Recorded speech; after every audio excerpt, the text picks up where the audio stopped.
Hi, welcome to another edition of the Alan Rosenberg Show. As I continue, this is Queen, the greatest rock band of all time, journey that I'm taking. Again, I was never a big Queen fan. I only had the Greatest Hits Volume 1 and 2 albums. But over the last decade or so, Queen seems to top a lot of critics' polls and popularity polls.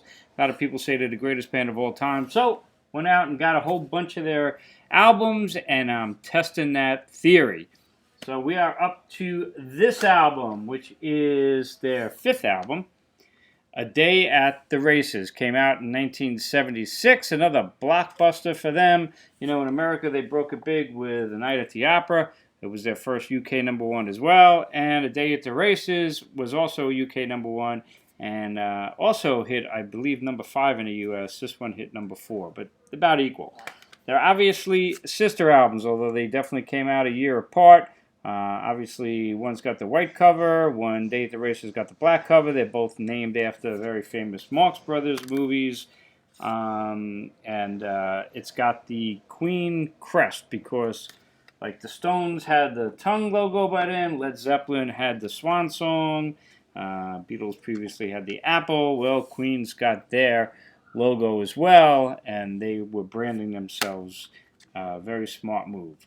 So here, let's check out this album. The first song is "Tie Your Mother Down." I only knew 3 of the songs, which for me is a lot. I knew 3 of the songs going into this album. So I love the way it opens with "Tie Your Mother Down." It opens up with a gong, which was the way that this album ended pretty much. You know, at least at the end of Bohemian Rhapsody, he hits a gong. Then it goes into this musical passage that is actually the outro music for the last song on this album, Teo Toriate.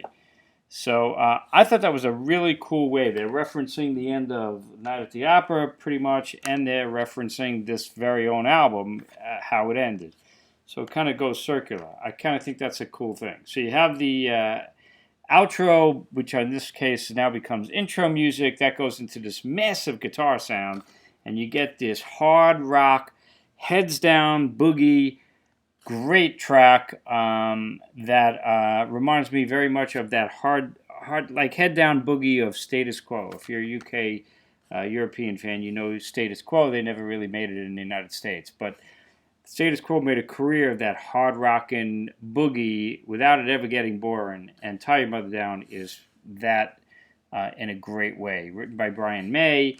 I love Mercury's vocals. They're not that really, really high Queen vocals. It's more in the middle, like a real rockin' vocal. There's a great Queen harmony vocals, but it's only on like the last lines, so it's not overwhelming. You pretty much have a much more basic rocker, and with Mercury singing in a more rock voice, and I really, really like it. It's a really muscular sound. There's a great guitar solo that's also very muscular, very hard rock, and interestingly, at least to my ears, it goes into, well, it's definitely a slide guitar solo, but correct me if I'm wrong, it's the first time I remember really hearing a big slide guitar solo on a Queen album, and it works really well on Tie Your Mother Down. It's a great, great ending of a beginning of a album. I love it. Actually, maybe one of my favorite Queen songs for sure, because it's a killer track. And then it ends, the band ends it together, which I really like. And then you go into the next song, You Take My Breath Away, which is very much the complete opposite of Tie Your Mother Down. You have Freddie Mercury almost solo. It's almost a solo piece. He's singing it, and he's also doing all the vocal harmonies, and he's playing the piano, and it's very much like a classical music piece. It's dark, it's moody, it's in a minor key, it's just heavy. And there's a nice little guitar solo in there with a lot of orchestration, but I think the orchestration is just Brian May laying down tons and tons of guitar stuff, so it sounds like an orchestra, but in reality I think it's just Brian May.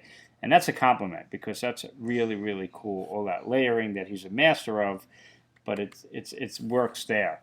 It's not a catchy song, there's no hook that grabs you, it just creates this heavy mood, but it's good. would be great, like in a concert somewhere, like at Carnegie Hall. Everybody would politely clap at the end of it, kind of a thing. It does have a false ending, which seems to be on this album a lot. Then it goes into song number 3, which is Long Away. And that's a Brian May song, and Brian May sings it. And again, it sounds like he's playing a 12-string, and I love 12-string guitar. I have never been happy so far on these Queen albums with their way they're recording the 12-string or the way they're presenting it, because 12 strings should be really bright and ringing and a very full sound. And it's still a little bit of a disappointing 12-string sound for me. But Brian May sings it fine. It reminds me of the Raspberries. Remember that famous band from the 70s? Long Away is very much like a Raspberries kind of song. Kind of a basic rocker. It's got lot of vocal layers like they always have. And the guitar solo is interesting. It very much reminds me of like a George Harrison type of guitar solo. And again, you get a false ending at the end of that. I don't think the false endings are necessary, but it works. Then you get into the Millionaire Waltz, and again, initially it's just Freddie Mercury and John Deacon, and you really hear the bass notes that he's plucking there and playing there, that English kind of lead bass sound, but not overbearing, just very tasty, and it works really good. But then the song is very Queen. It goes into a million, different directions. It changes order, it changes direction, and then you get this really hard rock break in the middle of the Millionaire's Waltz, which to me is a bit of a strange, and it goes back to the waltz again, and a really nice Brian May guitar solo is in there. A lot of multi-tracks, as you would expect. Then back to Freddie Mercury on the piano. Back with guitar solos again. It's so Queen and so over the top. And, again, a miracle of engineering. And speaking of producing, Queen produced this album. It did not have Roy Thomas Baker. So hats off to them because they did a great job in the production. It's got all that layering and it works. But that song is just not my type of a song. It's just so damn Queen. Then you get You and I. You and I is John Deacon's song on this album, and it's a piano-driven kind of song, basic rock song, but it's piano-driven, straight kind of a rocker, and then all of a sudden it switches into like halftime, which takes you back a little bit, and it goes back and forth between your basic rocker and this half-tempo type of thing. But it's got a good guitar solo again, as you would expect, and it's kind of like, at least on this album, comes off as kind of like your basic kind of pop song, and it's good. That's the end of side 1. Side 2 starts off with Somebody to Love. Now, obviously, I knew the song, Get the Greatest Hits. It's always on the radio. To me, Somebody to Love, I guess with the exception of Bohemian Rhapsody, would be the ultimate Queen song. I mean, when I think of Queen and the gargantuan sound and the gargantuan amount of work and overdubbing and layering that goes on, man, you really hear it in Somebody to Love. But there's something else that's special about Somebody to Love. And it reminds me of like going to church and you have a gospel choir, and throughout the whole song they're pumping in and pumping back, and they're going back and forth with Freddie Mercury. But of course the gospel choir is Freddie Mercury, and I guess the other guys in Queen. And it is really, it really works, man. It's a powerful production, a powerful song. There's another great Brian May solo that's pretty straight, and it's better for that. So you got this gospel type of song, you got the guitar that kicks in really strong, and it goes back and forth, call and response, and yeah, it is just a tour de force. It really is. I think it may be the ultimate Queen song. It's certainly way up there. And I even like the very ending. They leave a couple of tinkling of piano from the studio. It actually ends on a dink, and that's kind of a little classy touch. That goes into White Man, right? Did I say that right? Yeah, White Man. Brian May track, and it starts off with just Freddie Mercury and Brian May on guitar, and it becomes a heavy, heavy hard rock song. Big time. And I like it. It's a hard, bluesy rock song. At some points, it even reminds me of, could have been Aerosmith to a certain extent. Great guitar work. Good toms. Roger Taylor's playing toms, and there's a couple of great tom fills. Nothing complicated, but it's perfectly produced with them, and it adds to it, creates this build-up. So with the guitar work and this monster riffing and the good drum work, really good tune. I really like White Man. And another false ending. They seem to really like it because White Man's this rockin' track and it's got a great ending, and then it has a false ending. But it works. The false ending is fine too. Then you get a good old-fashioned Loverboy, and there you go. There's your 1920s, I call Busby Berkeley, Broadway, West End theater type show with tap dancing. And there's 3 of them on a night at the opera. And the nice news is that good old-fashioned Loverboy is better than all 3 of those songs on that album combined. It's a really, really catchy, fun song. With that Marx Brothers titling of these 2 albums, it fits perfectly.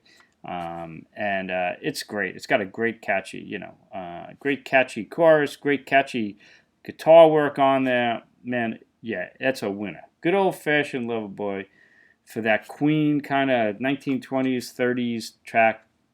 That's a winner. That goes into Drowse, which is an interesting track. There's your Roger Taylor track, and I've been loving the Roger Taylor songs on these albums. This time, sorry to say, I think Drowse is probably the worst song on the album. It's not a terrible song, but it just doesn't really go anywhere. Roger Taylor sings it, and he's a great singer, obviously. So that's certainly not the problem. It's just kind of a dirge. I would use the word dirge. It's like this heavy kind of dirge. Really, I think the guitar work is so heavily phased on this album. It's not clear, and it just doesn't really go anywhere. Again, lots of toms on there, but it just doesn't move the song. It just kind of sits there and goes on. So not a great song. And then it ends with another song I'm kind of like, Tio Toriate, which also by Brian May, I believe. I think Brian May did it. It's got a subtitle of Let Us Cling Together. So here's the thing with that. That's your big, epic kind of Queen track. And it starts off with Freddie Mercury on piano with John Deacon's bass lines, real good. And then it goes into this catchy sing-along chorus, and then Japanese stuff a couple of times as well. So they're playing up for the Japanese manga because I guess Queen was huge in Japan at the time. And the thing to me that it feels so manufactured. I can just picture them.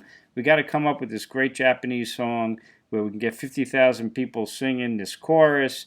And in fact, in this song, they take away the band's vocals, at least, and they put in like a chorus of what would be, tens of thousands of people singing, even though I'm sure it's just Queen doing it. It reminded me of like Michael Jackson and when they did We Are the World. It's that kind of a thing. Is it a bad song? No. Is it a good song? Yeah, I guess it's good, but it just seems so manufactured, at least to me. The best part of that song to me is the bridge. The bridge is really good, and that goes into the chorus where you have that fan singing us, "Let us cling together."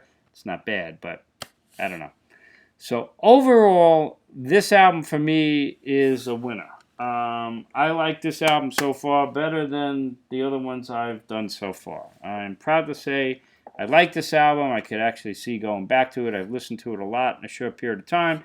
You may be noticing my ear is huge. I got bit by like a wasp yesterday at 9 o'clock, and I'm in pain, and I'm all swelled up. So it gave me an opportunity to play this album a lot over the last few days.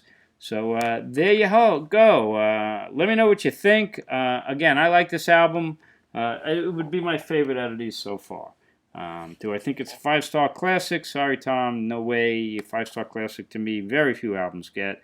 But it would be close to a 4, which would be excellent. I still don't love all the songs. I would do away with Millionaire Waltz, and Drowse is kind of and even Tio Toriate is kind of okay.